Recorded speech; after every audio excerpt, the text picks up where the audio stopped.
The story of Australia's First Peoples is the oldest continuing human story on Earth.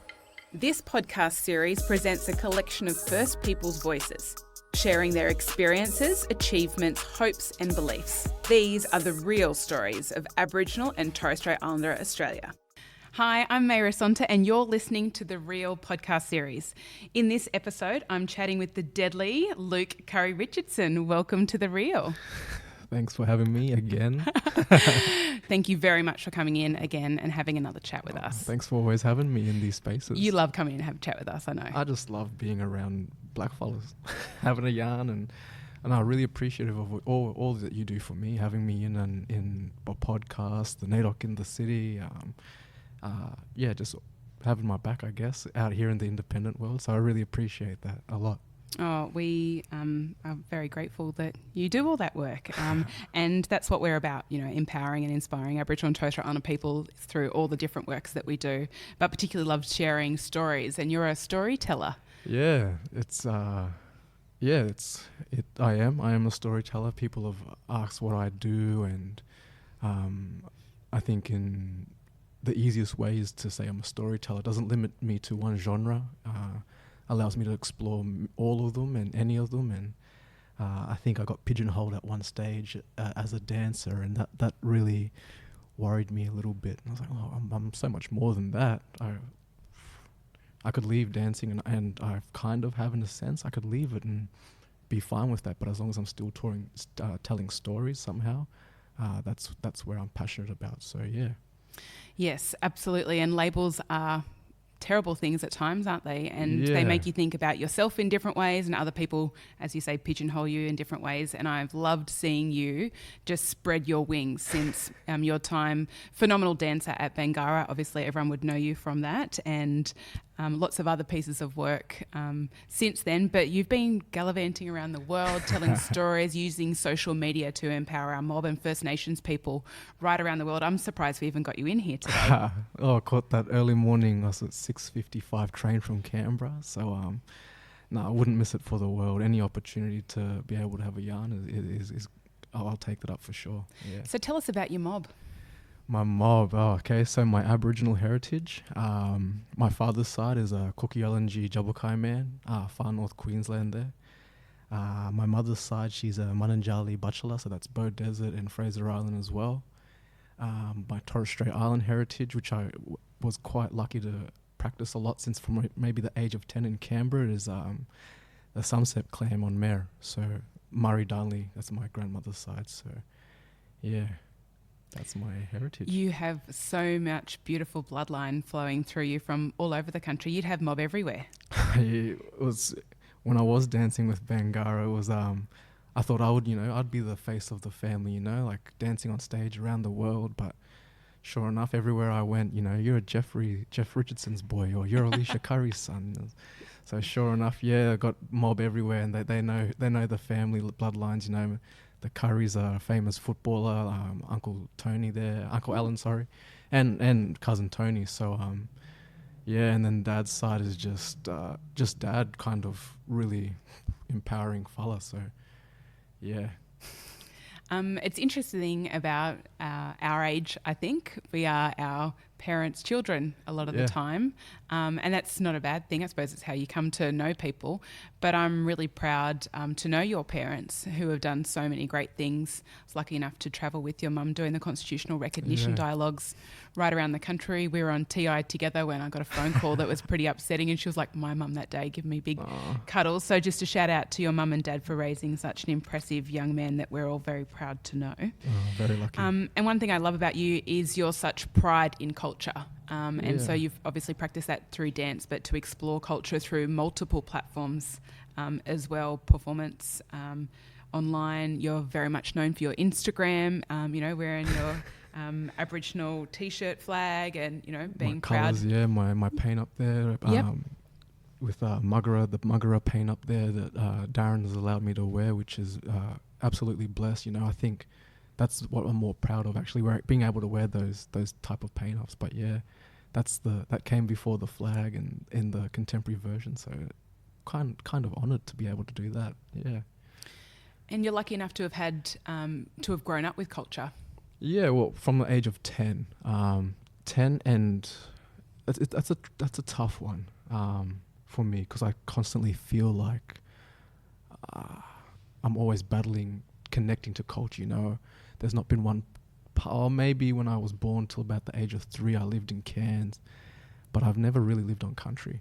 And I've been quite, and then till I moved to Canberra, which was probably about 10, 11 when I started to dive into the Torres Strait Island stuff.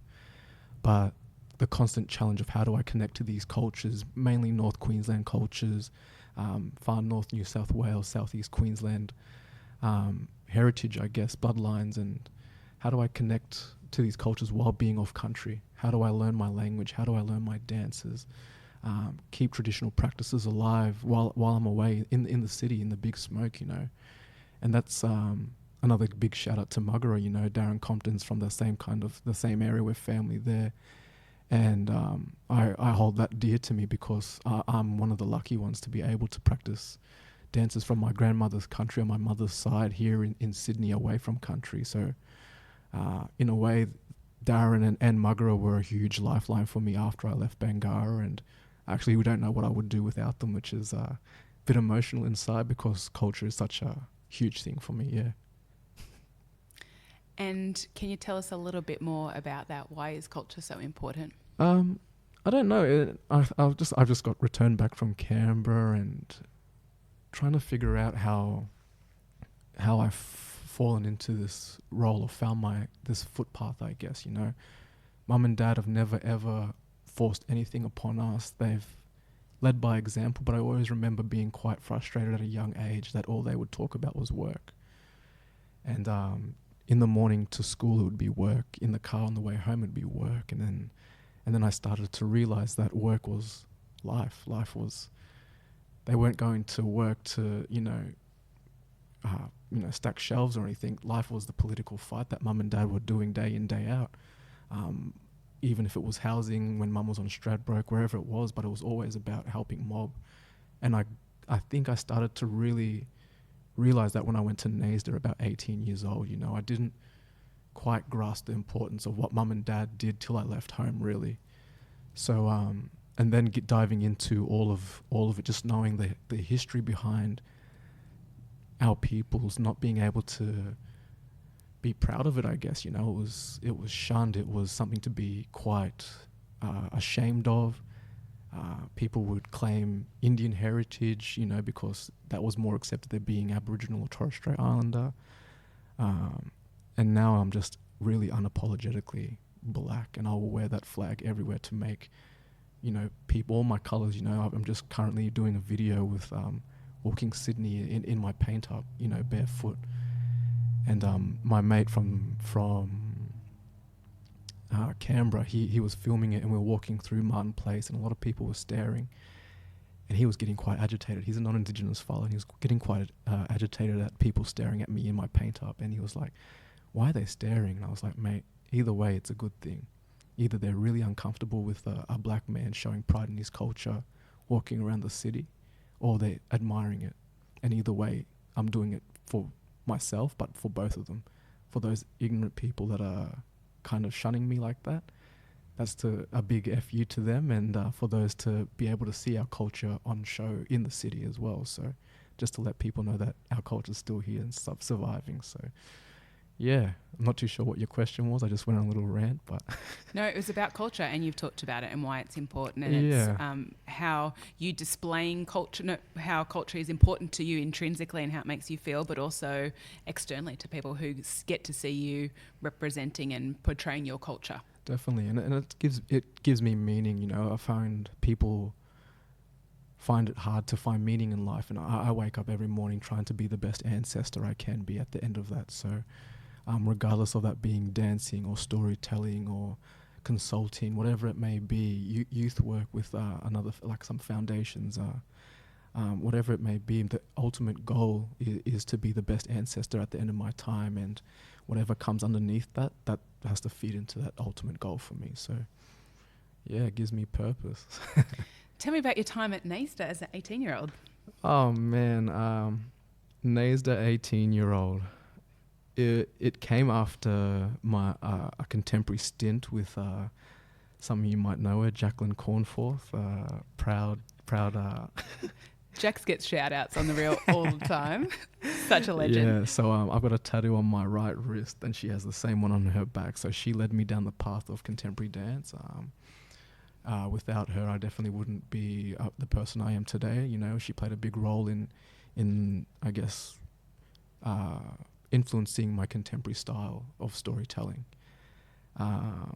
She got me along to a youth ensemble called Quantum Leap, or QL2 now. And it was like, come on, you've done your traditional dance with Gerib Sick there in Canberra. Come try this out. And at the time I was a basketball player, so I was like, nah, a little bit hard-headed. And she was like, nah, come on, let's go. And I was like, okay, well, went and did it. And I kind of, from there, I was like, well, if I'm going to try contemporary dance, the end goal is Bangara via NAISDA. I knew all these places because how important Bangara is to our mob. And anyway, that youth ensemble season went well and it's got great feedback. And then I was like, all right, well, me and Jack, let's audition for NAISDA. And sure enough, we went up to, I think it was Gosford at the time, and we auditioned up there, and we got in. And yeah, I think it was 18 turning 19, and it was the first full-time tertiary institution, I guess, and first diving into the arts world, you know, from a sporting background, rugby league family, grew up playing basketball all my life, and here we are. I'm in the arts world, completely oblivious to what's going on, ballet, tights, contemporary. Can we have a throwback photo to put up on social? Sure. You in tights back at 18. Sure, there's a cheesy head over the shoulder headshot, like. I like the one you just did. Yeah. For those of you that didn't see, I did a little look back like a little show there. Nah. Yeah, but it was challenging because I went to NAISDA looking for. Oh, I got the what do you call it? The foot into the world of contemporary dance, and it showed me what I needed to do to be at Bangara. But at that stage, I was around a lot of people that were from remote communities, regional communities, that were also looking for a leader. And I somehow became a leader within my group. And I don't think I deserved it at that time, because I was still looking for a leader myself and not knowing what to do. So we had a great first year, and the second year come along, and I was like, oh man, there were people asking me questions I have no idea about. Like, how do I can't be this person they want me to be. And I made the choice to audition for a university now. So I auditioned for QUT up in Brisbane, Queensland University of Technology, the Bachelor of Fine Arts in Dance Performance. And I consulted with Jax first. I was like, let's audition. And we both auditioned there as well. So she had my back. She's been with me the whole contemporary way, you know, so the contemporary dance way. And we both got in. She got in for the education stream. I got in for the performance stream. So at the end of our second year at NAISDA, we left NAISDA and we moved up to Brisbane together and embarked on this complete other journey now. So I am at NAISDA as this, I guess, people looking up to me as a leader, big fish in a small pond, if you may. And then I go up to QUT and I'm just absolutely still that big fish, but in the ocean of the universe, not even of the world, you know. No one's kind of paying attention to the black brother in this white institution, and the way he works isn't the way they work or the way they're used to. And I'm drowning pretty bad, struggling. Got to my third year, started my third year, and borderline like I'm about to quit, throw the towel in here. I'm not made out to be a contemporary dancer. Good old Centrelink payments are just, I don't even know how much I was on, but I remember one day very clearly, the day, it was a Wednesday morning, and I used to catch the bus out from Redland Bay. For any of you that know where the Brisbane is, Redland Bay is not technically part of Brisbane. It's like the Shire outside, and like you drive a little bit in and it's like, welcome to Brisbane. You're like, okay. My cousin, he had had a disability where 6 months of the year he would be in a wheelchair, and then the other 6 months he would be out of it. So I would be out there to help him and do that, and we both kind of helped each other there. And I woke up at a ridiculous time to catch the bus in, and I hadn't had breakfast, and I had 2 cards, and I went to swipe one, and I had negative $5 in it. And the next one was like $3 or $4 for the next week and a half. And that was like breaking point. Like I was like, I'm done. I'm not made out for this. Get to rehearsals, and it was like a ballet class followed by 3-hour rehearsal, lunch. I had no lunch because I had no money.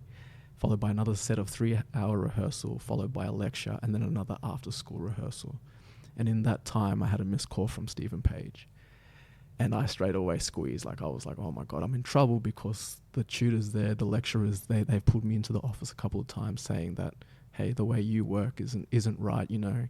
I see you sitting on the side and observing. You need to be up and doing it, you know. Like, and I was like, well, that's not how I work. I'm sorry, but yeah. I thought he was going to tear me a new one. And long story short, after hours, he gives me a call and he offers me a traineeship at Bangarra.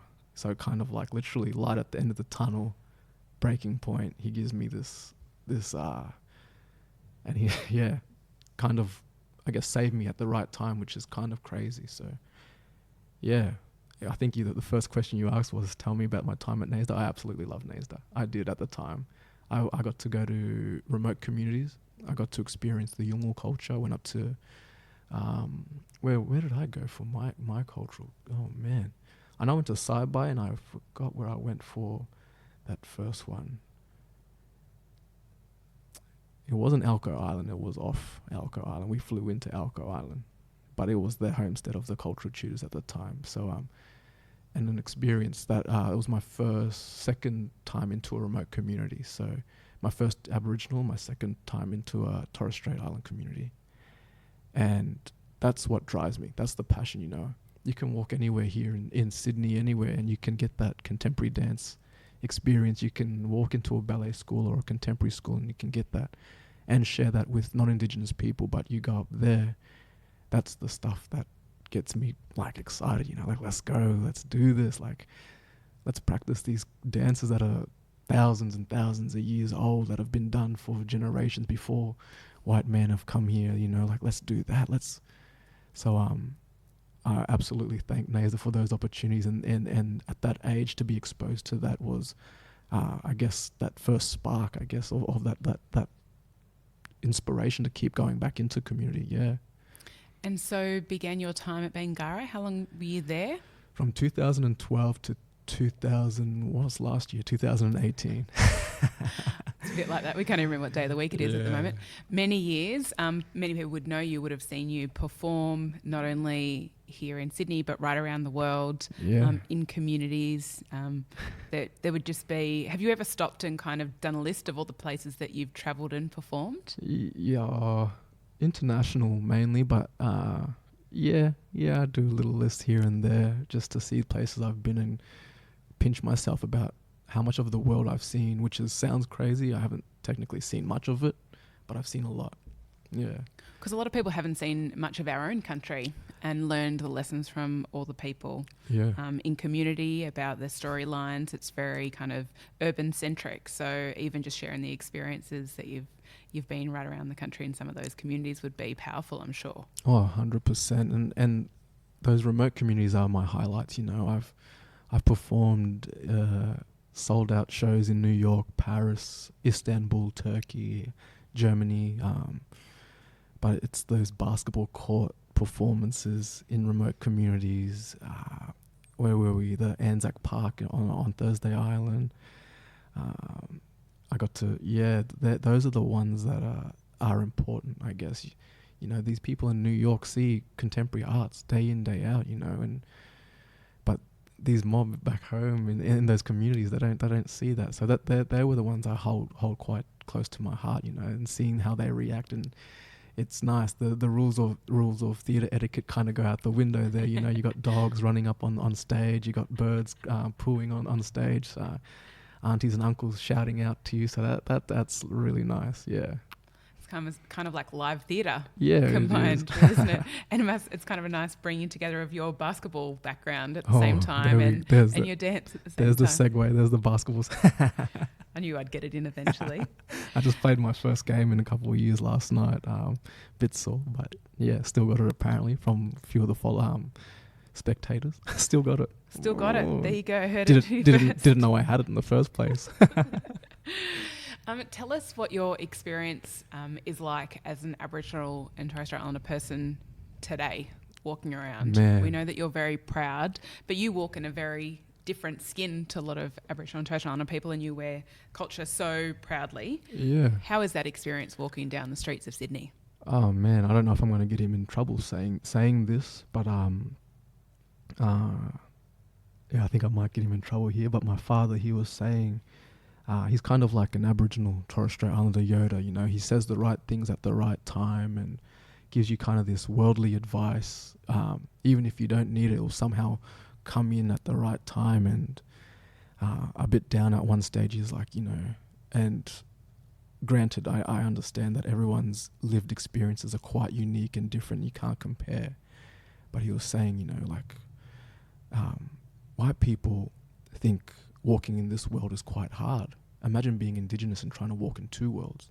You know, they've created this world. This is the world that their ancestors are used to. This is not our world.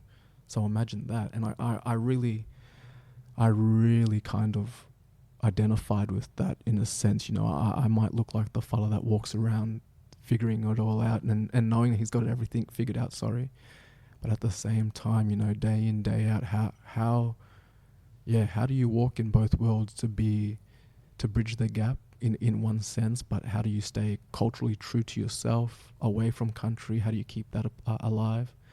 But also, how do you address these problems to the whiter community? Yeah.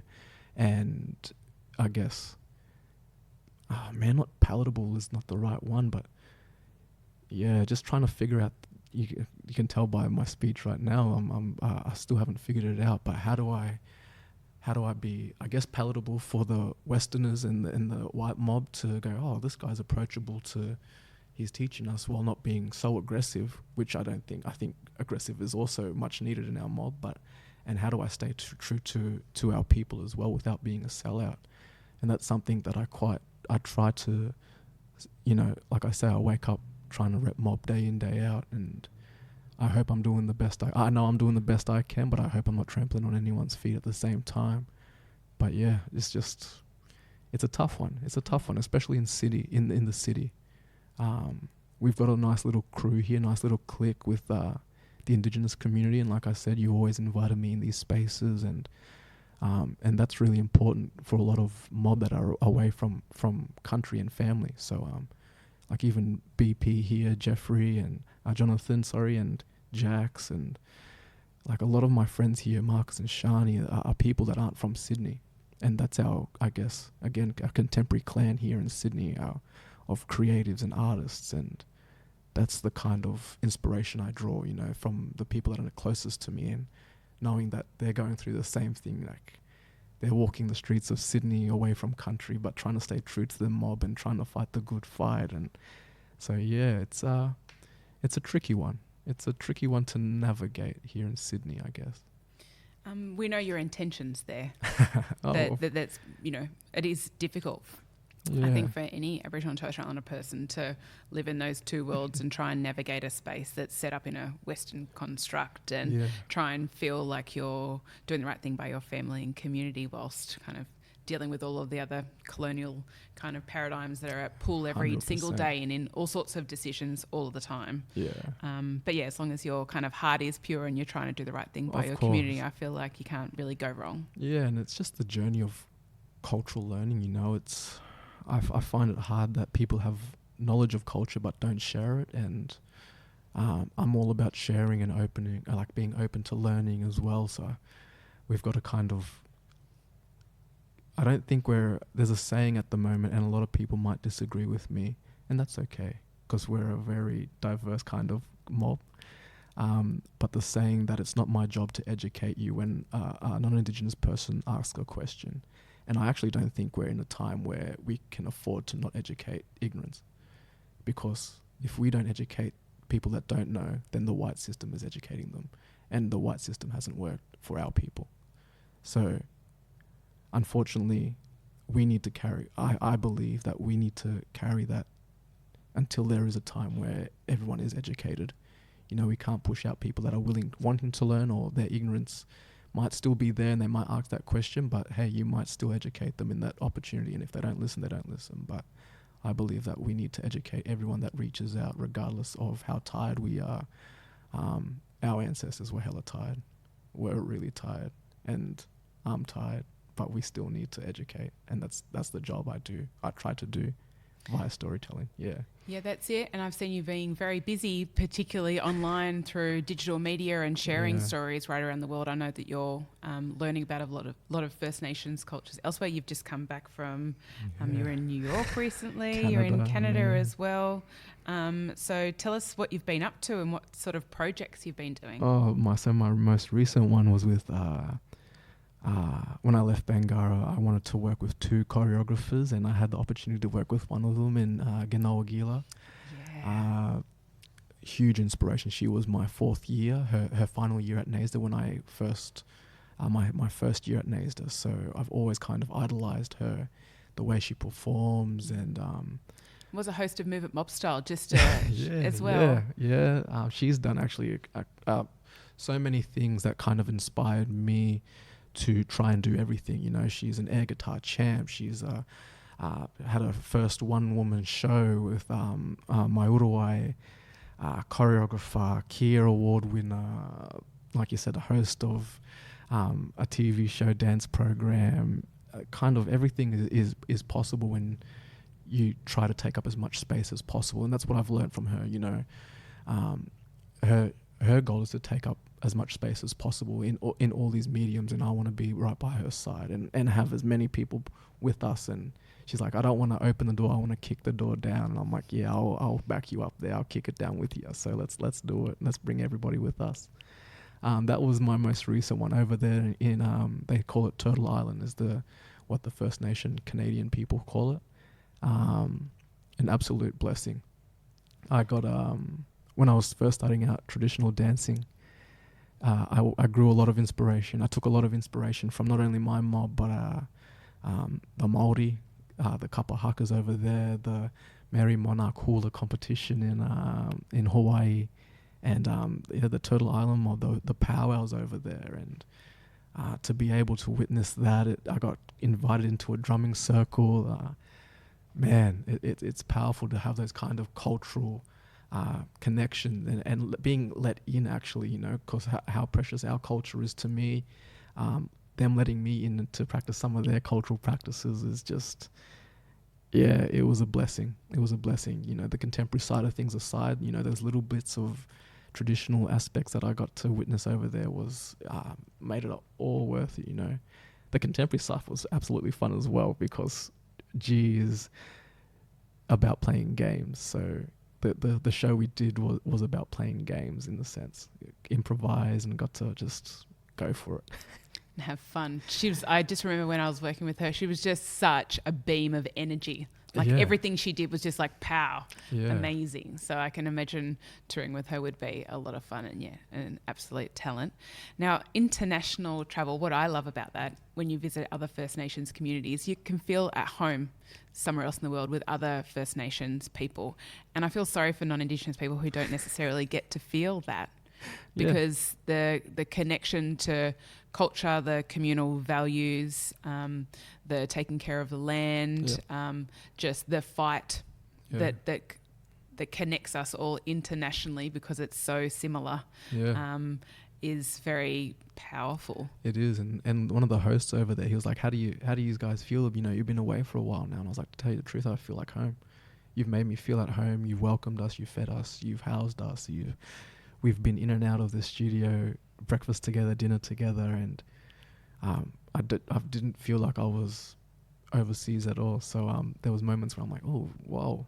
And then you're like, oh, yep, here we are. We're in Canada. There's a possum. What do you call them things? Squirrels and bloody, oh my God, yep, here we are. Somewhere else entirely. Yeah. So what's coming up next? Well, what is coming up next? I got no idea. a lot of dancing with Magara. That's kind of I find that when I don't dance with them, I get lost. You know, it might only be a little 15-minute gig here and there, or, you know, in a contemporary setting, but just, I guess, feeling those stomps and hearing the language and painting up, it kind of brings me back down. And you're like, oh, there we go, here we go, and this is what I'm doing it for. I'm heading down to Melbourne quite soon on the 15th of November for the Nagami meetups. That's actually I'm quite excited about that, but I also bought myself a new lens for the photography side of things. So it's something I'm trying to get into more so is photography and videography. So if you've seen my social media, I'm pumping out a lot more video just to teach myself how to, I guess, make these videos that I have in mind. Nagami meetup is the next big thing. And dance rights, I think, as well. So that's something I always look forward to, seeing all the mob bring their dancers up, you know, put the competition side of things aside, and just to be able to witness mob from all over and to bring it in the middle of Sydney and see Torres Strait, Central Desert, Victoria mob, WA. Hopefully there's some WA mob this year, and just share. Oh man, it's such a good 2 days, and just it's nice to see so many black fellas. It's nice. It's really nice, and yeah, and just to see how they do it and hear their language or hear their songs, and it's nice. It's really nice in the backdrop of the city as well, and you're like, man, we're here. We're still here. We're making noise, and we're not going anywhere anytime soon. And the other thing I love about that is the performance right at the Opera House. In the middle of Sydney, in the city. There's not many cultural places for, you know, international guests when they come to Sydney. Where do you go to see Aboriginal people? Yeah. Is a question I hear all the time when you have travellers visit. It's like, well, we're everywhere. Oh, that's it. It's not a place that you go and see or a living, breathing people. But to be in that space with so many blackfellas, it's so culturally safe, and to see culture being practiced in such a significant place in particular is, congratulations to Ani Rhoda for just another one of her amazing creative feats. And opportunities to, you know, continue to practice culture. Yeah, no doubt, of course. Now, you talked a little bit about social media. So tell us what your goal is through social media and sharing your voice digitally. Man, when I first started doing it, it was to connect, mainly to connect with the next generation.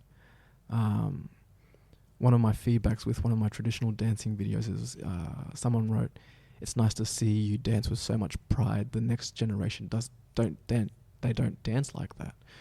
And I was like, well, it's a bit unfair, because you know, I didn't see my mum and dad dance, unfortunately, and I had to seek that out. And they dance from a place of shame, them younger dancers, the next generation, or even people in my generation as well, and even the ones above, because we're still trying to learn and reconnect to that side of things.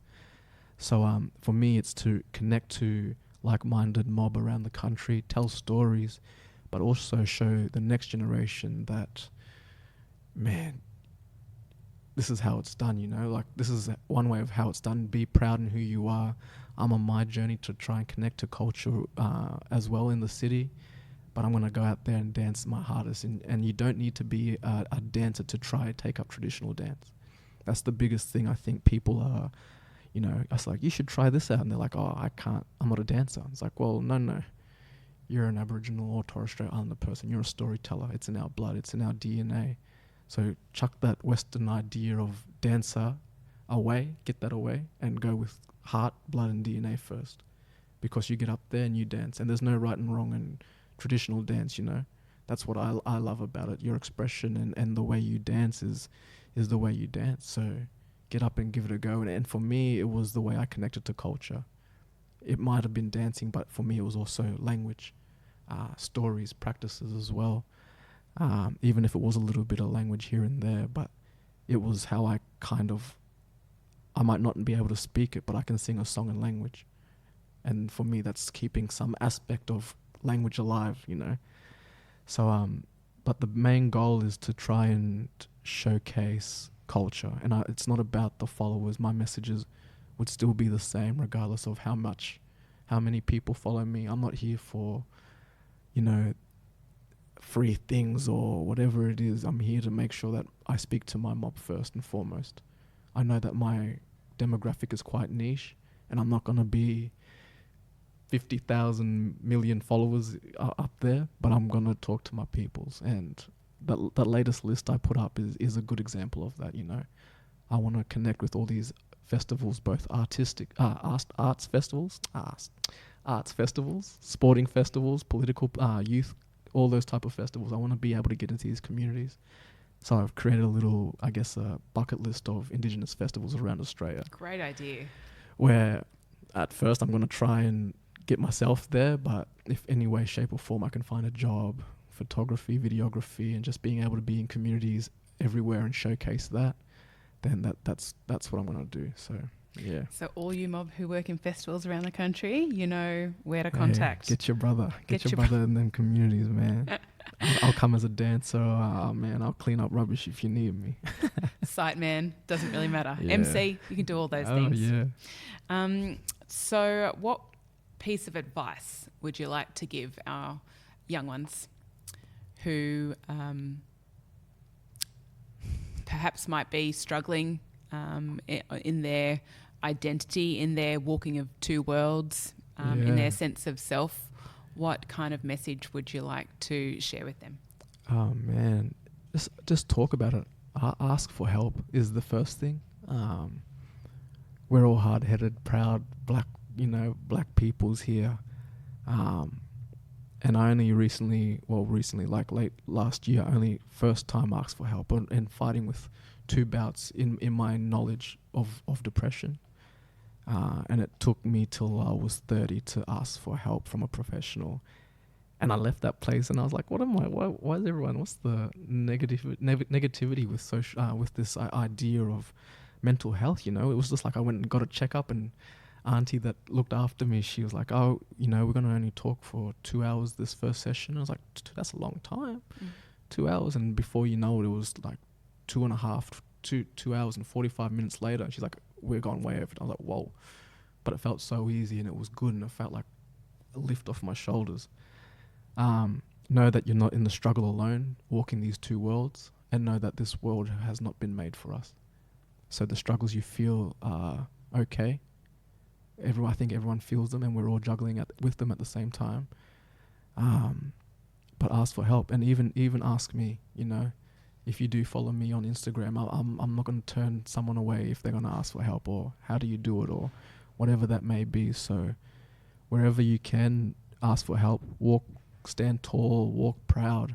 I've been told I walk like an angry man getting in a fight, and they've mistaken that with pride and purpose. So walk like you're going to smash them door down with me and G, and we're going to go into the next generation powerful as all hell with our mob by our side and take up as much space as possible. And yeah, it's okay. It's going to be okay. You know, it's going to be okay. Beautiful advice, both culturally, but also thank you for sharing kind of your story and vulnerability.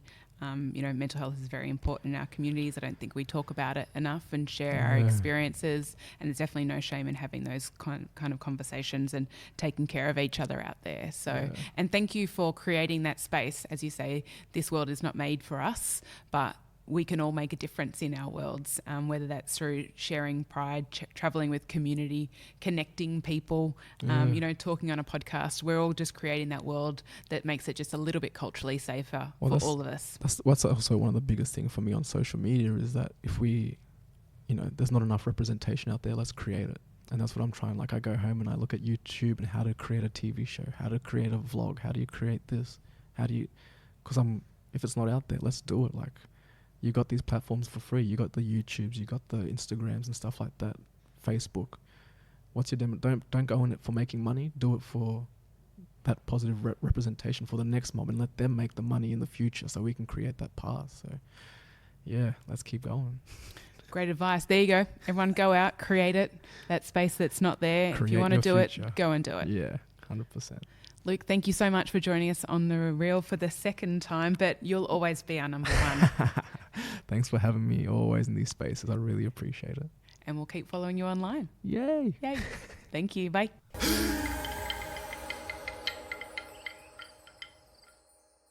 You've been listening to The Real podcast series. The Real is an Aboriginal and Torres Strait Islander digital media platform produced by 33 Creative. This episode was recorded in Sydney on Gadigal country.